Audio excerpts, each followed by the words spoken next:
Hello everyone, मैं मनीषा एक बार फिर से आपका स्वागत करती हूँ आपका अपने यूट्यूब चैनल प्रिपरेशन टाइम्स में। फ्रेंड्स, आज से हम इंडियन हिस्ट्री का जो फर्स्ट लेक्चर है वो स्टार्ट करेंगे। इससे पहले की जो वीडियो थी उसमें हमने इंडियन हिस्ट्री के सिलेबस को डिस्कस किया था और उसके अलावा बेसिक टर्म्स को भी डिस्कस किया था, जो कि हिस्ट्री पढ़ने के लिए मैंने आपको कहा था बहुत ज़्यादा ज़रूरी है समझनी। ठीक है, तो अगर आपने वो वीडियो नहीं देखी है तो उसे ज़रूर देख लीजिएगा, और अगर अभी तक आपने सब्सक्राइब नहीं किया है हमारे चैनल को तो सब्सक्राइब भी ज़रूर कर लीजिएगा, और लाइक और कमेंट करके ज़रूर बताएं कि आपको सेशन कैसा लगा। ठीक है फ्रेंड्स, तो आइए बिना किसी देरी के आज का सेशन हम स्टार्ट करते हैं मानव की उत्पत्ति और विकास के बारे में। फ्रेंड्स, उसमें हमने सिलेबस में डिस्कस किया था कि हम प्रागैतिहासिक काल जो है उससे पढ़ेंगे, लेकिन मैंने कहा था उससे पहले हम मानव की उत्पत्ति के बारे में जाने तो और बेहतर होगा। ठीक है, ताकि चीज़ें आपको सारी क्लियर हो सकें। ठीक है, तो फिर आइए हम स्टार्ट करते हैं। देखिए फ्रेंड्स, अगर हम मानव की उत्पत्ति के बारे में बात करते हैं तो कुछ चीज़ें पहले पृथ्वी के बारे में भी समझना ज़रूरी है। ठीक है, अब यहाँ पर मैं आपको पूरा जियोलॉजिकल टाइम स्केल नहीं बता रही हूँ, लेकिन जो चीज़ें हमारी प्री हिस्ट्री के साथ कनेक्ट हैं, प्री हिस्ट्री पीरियड के साथ, ठीक है, तो वो चीज़ें मैंने यहाँ पर आपको समझानी ठीक समझी। ठीक है, तो आइए अगर हम बात करते हैं पृथ्वी की आयु के बारे में। सबसे पहले तो जो पृथ्वी की आयु है वो लगभग कितनी मानी जाती है, 4.54 अरब वर्ष या फिर 4.6 अरब वर्ष। अरब वर्ष यहाँ पर मीनिंग है बिलियन ईयर्स से। ठीक है, तो 4.6 बिलियन ईयर्स जो है पृथ्वी की आयु मानी जाती है। अब देखिए, जो ये पृथ्वी है इसकी आयु किस पद्धति से मतलब पता की गई, तो जो पृथ्वी की आयु है इसका पता लगाने के लिए रेडियोमेट्रिक डेटिंग पद्धति का प्रयोग किया जाता है। ठीक है, तो जो रेडियोमेट्रिक डेटिंग पद्धति है इसके माध्यम से हमें जो इसकी एज थी, ठीक है, उसके बारे में जो एक सटीक इन्फॉर्मेशन थी वो मिल पाई। ठीक है, मेथड्स तो फ्रेंड्स इसके और भी हैं, लेकिन जो रेडियोमेट्रिक डेटिंग पद्धति है इसके माध्यम से जो इसकी आयु है उसको ढंग से हम पता कर सकते हैं। ठीक है, अब बात करते हैं कि जो पृथ्वी की भूगर्भिक समय सारणी है, यानी कि जियोलॉजिकल टाइम स्केल जो होता है, इसमें क्या होता है, इसमें जितनी भी भूगर्भिक घटनाएं हैं तथा जैविक घटनाएं हैं उनका रिकॉर्ड होता है, यानी कि लेखा जोखा होता है। ठीक है, अब आगे देख लेते हैं। अब अगर हम बात करते हैं कि अगर हम पृथ्वी का जो इतिहास है अगर हम वो सब सारा जानने बैठे, ठीक है, तो वो तो हम एक तरह से नहीं जान सकते कि इस वक्त कौन सी घटना हुई थी। ठीक है, तो उसे बेहतर तरीके से समझने के लिए उसे कुछ खंडों में बांटा गया। ठीक है, तो जो सबसे बड़ा इसका खंड है वो क्या होता है, उसे कहते हैं इयॉन्स। ठीक है, क्या कहते हैं उसे, इयॉन्स, आपने ध्यान रखना है। उससे उसके बाद जो इयॉन्स है उससे छोटा क्या होता है, एराज। ठीक है, यानी कि हम कह सकते हैं इयॉन्स है जो आगे किस में डिवाइड होता है, एरा में, फिर एरा जो है आगे पीरियड्स में, पीरियड्स होती हैं इपॉक्स में, और इपॉक्स से जो छोटा होता है वो होती है एजेस। ठीक है, तो ये आपने ध्यान रखना है। अब बात करते हैं हम आगे। अब देखिए, यहाँ तो हमने जाना कि जो सबसे बड़ा है उसे कहते हैं इयॉन्स। ठीक है, फिर एराज आती हैं, फिर पीरियड्स, फिर इपॉक्स, फिर एजेस। अब आगे जो हमने बात करनी है वो क्या होगी कि यहाँ पर हमने किस बारे में डिस्कस करना है। मैंने आपको कहा था कि जो चीज़ें हमारी प्रागैतिहासिक काल यानी कि प्री हिस्ट्री पीरियड से कनेक्ट करती हैं हम वो डिस्कस करेंगे। तो यहाँ हम कुछ एराज के बारे में पहले मैं आपको बता रही हूँ कि एरा है कौन कौन सी। ठीक है, फिर हमने कौन सी एरा पढ़नी है जो कि मानव की उत्पत्ति के साथ लिंक है, तो वो अब हम आगे देखेंगे। देखिए, अगर हम महाकल्प की बात करते हैं यानी कि एरा, यानी कि जो एरा है उसे हिंदी में हम कहते हैं महाकल्प, आपने याद रखना है ये। ठीक है, तो ये 4 एरा हैं आपके सामने। फर्स्ट है प्री कैम्ब्रियन एरा, ठीक है, और सेकंड है पुराजीवी जिसे पैलेजोइक कहते हैं, और थर्ड है मध्यजीवी जिसे मेसोजोइक कहते हैं, और फोर्थ है नूतन जीवी जिसे सेनोजोइक एरा कहते हैं। तो फ्रेंड्स, यहाँ पर जो एरा हमने पढ़नी है वो कौन सी है, सेनोजोइक एरा, यानी कि नूतन जीवी महाकल्प। ठीक है, तो ये चीज़ आपके लिए इम्पॉर्टेंट है कि यहाँ जो आगे हम पॉइंट डिस्कस करने जा रहे हैं वो हम सेनोजोइक एरा के बारे में पढ़ेंगे, यानी कि नूतन जीवी महाकल्प के बारे में। और उसमें भी हम कौन से पॉइंट यहाँ पर ज़्यादा मैं आपको डिस्कस करने के लिए बताऊँगी कि जो कि हमारे मानव की उत्पत्ति से रिलेट करते हैं।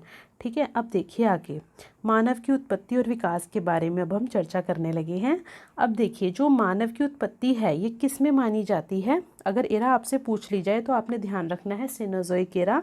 लेकिन सेनोजोइक एरा में जब एरा से छोटा क्या माना जाता है, पीरियड। ठीक है, तो वो पीरियड कौन सा चल रहा था, तो वो टर्शरी पीरियड था, यानी कि कल्प कौन सा चल रहा था, वो तृतीयक कल्प। ठीक है, कल्प से बड़ा क्या था, महाकल्प, और उससे छोटा क्या है, कल्प। तो तृतीयक कल्प में यानी कि टर्शरी पीरियड में मानव की उत्पत्ति हुई। ठीक है, तो ये आपने ध्यान रखना है। लेकिन यहाँ पर जो मैं आपको ये सब आगे बताऊँगी, लेकिन यहाँ क्या आपने इस चार्ट के माध्यम से मैंने बताया है कि सेनोज़ोइक एरा आगे 2 पीरियड में डिवाइड है। ठीक है, वो 2 पीरियड कौन से हैं? अब देखिए, एक आएगा सेनोज़ोइक एरा जब चल रही थी तब टर्शरी पीरियड आया। ठीक है, टर्शरी पीरियड और क्वाटरनरी पीरियड। ठीक है, तो ये 2 नाम आपने ध्यान रखने हैं। अब देखिए, टर्शरी पीरियड को हम हिंदी में तृतीयक कल्प कहते हैं, क्वाटरनरी पीरियड को हम चतुर्थक कल्प कहते हैं। अब हम जो टर्शरी पीरियड है यानी कि तृतीयक कल्प है उसके बारे में सबसे पहले बात करेंगे। अब देखिए, जब तृतीयक कल्प चल रहा था, जैसा अभी मैंने आपको बताया कि जो मानव की उत्पत्ति है वो कौन से कल्प में हुई? वो हुई तृतीयक कल्प में। और महाकल्प कौन सा था? तो वो सेनोज़ोइक था, यानी कि नूतनजीवी महाकल्प। और अगर आपसे पीरियड पूछा जाए तो कौन सा था? Tertiary period. ठीक है, यानी कि तृतीयक कल्प। अब बात करते हैं, अगर आपसे पूछा जाए वो कौन से इपॉक में हुई थी। ठीक है, पीरियड से छोटा क्या होता है? इपॉक। या हम कह सकते हैं पीरियड आगे किस में उसमें सब डिवाइडेड था, तो वो इपॉक में था। ठीक है, यानी कि युग में। तो वो युग जो चल रहा था वो था अति नूतन युग। कौन सा युग चल रहा था? अति नूतन युग, जिसे इंग्लिश में हम कहते हैं प्लायोसिन इपॉक। फ्रेंड्स, यहाँ मैं आपको एक बात बताना चाहूँगी। मैं यही रिकमेंड करूँगी कि ये जो नाम है ये इंग्लिश में ज़्यादा बेटर आपको समझ आएंगे और याद करने में भी इजी रहता है। तो देख लीजिए, आप जैसे कंफर्ट हो वैसे मैं आपको यही रेकमेंड करूँगी कि आप इंग्लिश में ज़्यादा इसको समझ पाएंगे। तो जो प्लायोसिन एपॉक चल रही थी, ठीक है, प्लायोसिन एपॉक में मानव जो था उसकी उत्पत्ति मानी जाती है। अब यहाँ मैं कुछ आपको एडिशनल इन्फॉर्मेशन दे देती हूँ कि मानव की उत्पत्ति के अलावा यहाँ पर और क्या क्या था। जैसे कि अल्पाइन माउंटेन सिस्टम जो था वो भी टर्शरी पीरियड का ही हिस्सा माना जाता है। ठीक है, और अगर देखें हम जितने भी नवीन वलित पर्वत हैं जो आप पढ़ते हैं, ठीक है, तो उनका भी निर्माण टर्शरी पीरियड में हुआ। ठीक है, जैसे कि अब हम देखें जो हिमालय है, हिमालय की जो तीनों रेंजेस हैं, ग्रेटर हिमालय, लेसर हिमालय, ठीक है, शिवालिक, ये सब जो हैं ये टर्शरी पीरियड में ही हैं। और एक बात आपने ध्यान रखनी है, ये जो शिवालिक है ये प्लायोसीन जब इपॉक चल रहा था तब इसका निर्माण हुआ था। ठीक है, तो आपने ध्यान रखना है कि जो मानव की उत्पत्ति है जब तृतीयक कल्प का प्लायोसीन इपॉक चल रहा था। इपॉक तो फ्रेंड्स तृतीयक कल्प में और भी आए थे। ठीक है, लेकिन मैंने यहाँ पर सिर्फ वही इपॉक यहाँ मेंशन किया है जो मानव की उत्पत्ति से रिलेट करता है। तो वो कौन सा है? Pliocene epoch. ठीक है, तो ये आई होप यहाँ तक आपको क्लियर हुआ होगा। अब आगे देखते हैं क्वाटरनरी पीरियड यानी कि चतुर्थक कल्प में क्या हुआ था। यहाँ पर भी 2 युग आए। ठीक है, एक आया प्लिस्टोसिन एपॉक जिसे अत्यंत नूतन युग कहते हैं, और सेकंड आया होलोसिन एपॉक जिसे नूतनतम युग कहते हैं। ठीक है, तो ये दोनों युग आपके सामने हैं। यहाँ इसके बारे में भी थोड़ा सा जान लीजिए कि जो ये प्लिस्टोसिन इपॉक है इसका टाइम पीरियड माना जाता है 20 लाख, या फिर कुछ जगह मेंशन किया गया है 25 लाख। ठीक है, तो 2.5 मिलियन मान सकते हैं आप इसका टाइम पीरियड, या फिर 20 लाख। ठीक है, तो ये 2 टाइम पीरियड हैं, लेकिन ज़्यादातर आप देखेंगे कि जो 20 लाख या फिर 25 लाख जो आपके ऑप्शन में, आप उसके अकॉर्डिंग टिक कर दीजिएगा, क्योंकि कुछ चीज़ें हैं जो कि हमें पूरी तरह से भी उसकी मान्य, मतलब कुछ कहीं से डाटा कुछ मिलता है, लेकिन जो सर्वमान्य है जो ज़्यादातर एग्ज़ाम में आ जाते हैं ऑप्शन, मैंने आपको दोनों आपके सामने रखे हैं। ठीक है, लेकिन मैं आपसे जो बोल रही हूँ, अगर हम एनसीईआरटी को भी फॉलो करते हैं या कैसे, तो जो सर्वमान्य चीज़ें हैं मैं वही आपके सामने रखती हूँ। ठीक है, तो आप ध्यान रखिएगा 20 लाख या फिर 25 लाख। तो प्लिस्टोसिन इपॉक जो है ये तब का टाइम पीरियड है जब हिमकाल था। ठीक है, पृथ्वी बर्फ़ से ढकी हुई थी। और जो भारत में हम पुरापाषाण काल पढ़ते हैं, ठीक है, तो जो पैलेलिथिक वाला टाइम हम पढ़ते हैं वो प्लिस्टोसिन इपॉक का ही है। ठीक है, जब प्लिस्टोसिन इपॉक था उस टाइम जो भारत में हम पुरापाषाण काल पढ़ते हैं तो वो का टाइम है वो प्लिस्टोसिन इपॉक का ही है। ठीक है, और जो होलोसिन इपॉक आता है इसे कहते हैं मानव युग। ठीक है, होलोसिन इपॉक को क्या कहते हैं? मानव युग, यानी कि एज ऑफ मैन। यहाँ पर क्या देखने को मिला कि मानव की उत्पत्ति जैसे हमने देखा आगे हो गई, फिर होलोसिन इपॉक में आगे जाकर क्या हुआ, जो खेती था, नगरीकरण, यानी कि मानव सभ्यता का विकास देखने को कहाँ मिला? होलोसिन इपॉक में। ठीक है, तो ये चीज़ आई होप यहाँ तक आपको सारी क्लियर हुई होंगी। ठीक है, और यानी कि जो अब देखिए, अब यहाँ तो मैंने आपको बताया होलोसिन इपॉक में मानव युग है ना, तो अब जो आधुनिक मानव है वो किसका माना जाता है? होलोसिन एपॉक का। ठीक है, तो यहाँ तक आपको आई थिंक कोई डाउट नहीं होगा। अब आगे देख लेते हैं। अब देखिए, अब हम पढ़ेंगे मानव की उत्पत्ति तो हमने जान ली, ठीक है, आगे देखा कि हमने आगे जाके उसका विकास भी होने लगा। लेकिन अब हम देखेंगे कि मतलब कौन कैसी कैसी उसकी स्टेजेस आई, ठीक है, तो वो श्रृंखला पूरी समझेंगे हम। अब देखिए, जैसे कि प्राइमेट्स की अगर हम बात करते हैं, स्तनधारियों का जो समूह है पूरा, जैसे कि छुछुंदर, ओरंगुटान, ठीक है, चिंपांजी और गोरिल्ला, लंगूर, वानर यानी कि कपी, ठीक है, तो ये पूरा क्या था, स्तनधारियों का समूह था। अब देखिए, जो मानव की विकास की स्टार्टिंग होती है वो कहाँ से होती है, ये आपको जानना ज़रूरी है। यानी कि जो वानर थे, कपी, यहीं से मानव की विकास की शुरुआत हुई।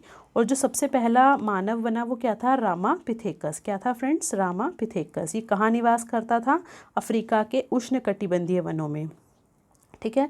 भारत में भी वैसे इसके जो साक्ष्य हैं वो शिवालिक से मिले हैं, लेकिन यहाँ आप ध्यान रखिए, जो सबसे पहला मानव था वो रामापिथेकस था, ठीक है, जिसके साक्ष्य कहाँ से मिले हैं हमें, अफ्रीका के उष्णकटिबंधीय वनों में, ठीक है। तो यहाँ तक आपको ये क्लियर हुआ होगा। अब आगे देख लीजिए। अब देखिए आगे, अभी हमने पढ़ा रामापिथेकस के बारे में। अब जो रामापिथेकस था, इसकी दो शाखाएं पढ़ेंगे हम। एक शाखा जो थी, जो थी वो मैदानी भागों में निकल गई, और दूसरी जंगलों में ही रह गई। यानी कि जिसने प्रकृति के साथ संघर्ष किया, ठीक है, वो आगे चलकर किस में हुई, वो बनी ऑस्ट्रेलोपिथेकस के नाम से। और जो जंगलों में ही रह गई वो महाकपि, ठीक है। तो अब देखें कि अब जो रामापिथेकस के बाद आता है वो क्या आता है, ऑस्ट्रेलोपिथेकस, ठीक है। ये मैदानी भागों में आ गया था, इसने प्रकृति के साथ संघर्ष किया, ठीक है, तो ये इसमें डेवलपमेंट देखने को मिली। तो ये जो ऑस्ट्रेलोपिथेकस है, हम इसे ही इसको क्या कहते हैं, मानव का आदि पूर्वज मानते हैं, ठीक है। ऑस्ट्रेलोपिथेकस को क्या कहते हैं हम, मानव का आदि पूर्वज, ठीक है। अब आप सोचेंगे कि रामापिथेकस को क्यों नहीं कहते, बिल्कुल आना चाहिए आपके माइंड में क्वेश्चन, क्योंकि जब हम आगे पढ़ेंगे तो जो ऑस्ट्रेलोपिथेकस के बाद हम आगे और देखेंगे डेवलपमेंट, तो यहाँ पर जो कंटिन्यूटी दिखी, ठीक है, जो भी विकास का क्रम दिखा उसमें कंटिन्यूटी दिखी, ठीक है। तो यही बात है कि ऑस्ट्रेलोपिथेकस को संज्ञा दी गई मानव के आदि पूर्वज की। और मानव की जो विकास की शुरुआत कहाँ से हुई, वो वानर से हुई, ठीक है। बस आपने ये ध्यान रखना है, सबसे प्राचीनतम जो है मानव का विकास, मतलब जो हमने देखा वो किस में देखा, रामापिथेकस के रूप में भी देखा, ठीक है, रामापिथेकस के रूप में देखा। और अब आगे हम किसके बारे में पढ़ेंगे, ऑस्ट्रेलोपिथेकस के बारे में। इसकी खोज किसने की थी, रेमंड डार्ट ने की थी 1924 AD में, ठीक है, दक्षिण अफ्रीका के ट्रांसवाल प्रांत में। और वास्तविक रूप से जैसा मैंने अभी आपको बताया कि ऑस्ट्रेलोपिथेकस को ही मानव का आदि पूर्वज माना जाता है। रीज़न भी मैंने आपको दिया कि जो मानव विकास में कंटिन्यूटी हमें यहीं से देखने को मिलती है, ठीक है फ्रेंड्स। और यहाँ पर मैं आपको बता दूं कि जो रेमंड डार्ट थे, इन्हें क्या मिला था, इन्हें ट्रांसवाल प्रांत में चूने के खदान में खोपड़ी प्राप्त हुई थी इन्हें, जिससे पता चला कि बाद में ये ऑस्ट्रेलोपिथेकस की है, ठीक है। अब पढ़ते हैं हम ऑस्ट्रेलोपिथेकस के बारे में। यह पहला वानर मानव था जो सीधा चलता था, लेकिन ये सीधा तो चलता था, लेकिन जो इसकी रीढ़ की हड्डी थी सीधी नहीं थी। तो हम ये नहीं कह सकते कि जो उसका पोस्चर था वो एकदम सीधा था, ऐसा नहीं था, ठीक है। उसकी जो रीढ़ की हड्डी वो सीधी नहीं थी, वो भरण पोषण के लिए प्रकृति पर निर्भर था, ठीक है। अब आगे देख लेते हैं। उसके बाद अगला आता है होमो हैबिलिस। होमो हैबिलिस जो था, इसने हाथ का प्रयोग किस में किया, हथियार उठाने में, ठीक है। और पत्थर के औजारों का भी इसने सबसे पहले, अगर हम देखें कि जो पत्थर के औजार थे, ठीक है, उसका भी इसने प्रयोग किया। अब देखिए, हाथ का प्रयोग हथियार उठाने में किया। अब पहले तो जब हमने डेवलपमेंट देखी, ठीक है, उसके बाद जब होमो हैबिलिस तक हम पहुंचते हैं, तो यहाँ पर क्या देखते हैं कि अब जो हाथ थे, अब वो उनसे हथियार उठाने की कोशिश करने लगा, कौन, होमो हैबिलिस, ठीक है। और जो पत्थर के छोटे छोटे औजार थे ये इनको बनाने लगा, ठीक है। अब आगे देखते हैं हिडलबर्ग। हिडलबर्ग के बारे में ज़्यादा नहीं जानना है, उत्पत्ति और पतन जो है इसका यूरोप में ही हो गया, इसके ज़्यादा इन्फॉर्मेशन ना ज़रूरत है, ना मैंने यहाँ पर इसमें इंक्लूड किया है। अब बात करते हैं होमो इरेक्टस के बारे में, ठीक है। होमो इरेक्टस जो है, इसके बारे में हमने दो बातें पढ़नी है। एक तो पढ़ेंगे हम इसमें जावा मानव, और दूसरा पढ़ेंगे हम पिकिंग मानव, ठीक है। तो ये जो होमो इरेक्टस की मैंने यहाँ पर आपको पिक्चर दिखाई है। अब देखिए, जो होमो इरेक्टस है, अब इसमें आगे हम सबसे पहले जावा मानव को डिस्कस कर लेते हैं। तो देखिए जो जावा मानव था, इसके अवशेष कहाँ से सबसे पहले आपको पता होने चाहिए मिले हैं। इसके अवशेष मिले हैं इंडोनेशिया की जावा द्वीप में। नदी कौन सी थी? सेलो नदी के किनारे। और कुछ विशेषताएं अगर यहाँ पर आपको इसकी पढ़नी है तो सब नरभक्षी था ये, ठीक है। नरभक्षी तो दोनों ही थे, जावा भी और पिकिंग भी। और एक फ्रेंड्स बात है कि इस जावा मानव है, ठीक है, इसने आग की खोज की, यानी कि आग की खोज जो सबसे पहले है वो किस मानव ने करी थी? वो जावा मानव ने करी थी। फ्रेंड्स ध्यान रखिए, यहाँ जो हम पढ़ रहे हैं पूरा वर्ल्ड के अकॉर्डिंग पढ़ रहे हैं, ठीक है। जब हम भारत का पूरा पाषाण काल डिस्कस करेंगे तब आगे आप ये मत सोचना कि हम वहाँ आग की खोज के बारे में पढ़ रहे हैं, ठीक है। ये हम पूरा वर्ल्ड के हिसाब से देख रहे हैं। तो जो आग की खोज थी सबसे पहले करने वाला कौन सा था? जावा मानव, ठीक है। और जावा मानव किस में आता है? होमो इरेक्टस में। और इसे क्या कहते हैं? पिथिकैंथ्रोपस इरेक्टस, ठीक है। तो आई होप यहाँ तक आपको सारा क्लियर हो गया होगा। अब आगे हम पढ़ेंगे पिकिंग मानव के बारे में। इसके अवशेष कहाँ से मिले हैं? इसके अवशेष चीन के बीजिंग से, ठीक है। और 40 अस्थि पिंजर मिले। और यहाँ सबसे इम्पोर्टेंट बात क्या आपने ध्यान रखनी है कि रीढ़ की हड्डी सीधे हो गई थी। जो रीढ़ की हड्डी सीधी हो गई थी उसके कारण जो इनका हाथ था, अब ये उसका खुलकर प्रयोग कर रहे थे। प्रयोग हाथ का मैंने आपको बताया था पहले भी, ठीक है। हाथ का प्रयोग पहले होमो हैबिलिस के टाइम पर भी होने लगा, लेकिन यहाँ जो आपने नई बात देखनी है उसमें क्या लिखा है मैंने? हाथ का खुलकर प्रयोग हुआ, ठीक है। तो खुलकर प्रयोग होने से अब वो ज़्यादा सक्षम हो गए, ठीक है। और अब आगे देखिए आग का प्रयोग जो था इन्होंने किया। खोज किसने करी थी? जावा ने। अब आग का इन्होंने भी प्रयोग किया। और आगे देखिए नरभक्षी ये भी थे, और इसे क्या कहा जाता है? सिनैंथ्रोपस इरेक्टस, ठीक है। यहाँ तक आई होप सारा क्लियर हुआ होगा आपको। अब बात करते हैं निएंडरथल के बारे में। ये जो निएंडर हैं ये क्या है? जर्मनी में निएंडर नदी की घाटी की गुफाओं में रहता था ये। इसकी खोज कहाँ पर हुई? 1856 AD में जोहेन कॉल्फियोराट जो थे जर्मनी की निएंडर नदी घाटी में जीवाश्म प्राप्त हुआ, जिसे निएंडर मानव का नाम दिया गया। और ये पहला ऐसा मानव था जिसे सांस्कृतिक मानव कहा गया। क्या कहा गया? सांस्कृतिक मानव। यहाँ पर आग का व्यापक पैमाने पर प्रयोग हुआ, ठीक है। व्यापक यानी कि ब्रॉड लेवल पर किसने प्रयोग किया? वो किया निएंडरथल ने। और यहाँ पर मृतकों को दफनाने के साक्ष्य भी मिले हैं, ठीक है। अक्षरों का भी इन्हें ज्ञान था, ठीक है। तो ये आई होप यहाँ तक सारा आपको क्लियर हुआ होगा। अब देखिए क्रो मैग्नन के बारे में। जो क्रो मैग्नन है इसके जो जीवाश्म के रूप में प्राप्त होने वाला ये सबसे हाल का मानव माना जाता है। क्रो मैग्नन की अगर हम बात करें तो वैसे तो इसका जो अगर हम एरिया देखें तो फ्रांस माना जाता है, ठीक है। तो ये सबसे हाल का मानव माना जाता है। और इसकी जो मस्तिष्क की क्षमता थी वो आधुनिक मानव से कहीं ज़्यादा अधिक थी। और ये स्थायी निवास बनाकर रहते थे, ठीक है। तो स्थायी निवास भी बनाकर रहते थे क्रो मैग्नन, ठीक है। ये आपको यहाँ तक सारा क्लियर हुआ होगा। उसके अलावा देखेंगे तो यहाँ पर जो खेती थी मतलब नाव बनाने की शुरुआत, ये सब क्रो मैग्नन के टाइम पर हो गया था। अब होमो सेपियंस आता है जिसे आधुनिक मानव की संज्ञा दी गई है, ठीक है। अब देखिए अब हम होमो सेपियंस तक पहुँचे हैं, यानी कि हम, ठीक है। तो जो होमो सेपियंस है ये कब पढ़ेंगे? जब हम भारत में, जब हम वो पूरा पाषाण काल जब हम डिस्कस करेंगे, तो जब हम पूरा पाषाण काल में उच्च पूरा पाषाण काल पढ़ेंगे तब जो था होमो सेपियंस का उदय हो गया था, ठीक है। जब हम देखेंगे वहाँ पर कि पूरा पाषाण काल जो है वो 3 उसमें डिवाइडेड है पार्ट्स में। पहला है निम्न पूरा पाषाण काल, फिर है मध्य पूरा पाषाण काल, फिर आएगा उच्च पूरा पाषाण काल। तो जो उच्च पूरा पाषाण काल है वहाँ पर होमो सेपियंस का उदय माना गया, ठीक है। तो होमो सेपियंस का उदय अगर आपसे पूछा जाए कब हुआ तो उच्च पूरा पाषाण काल में, ठीक है।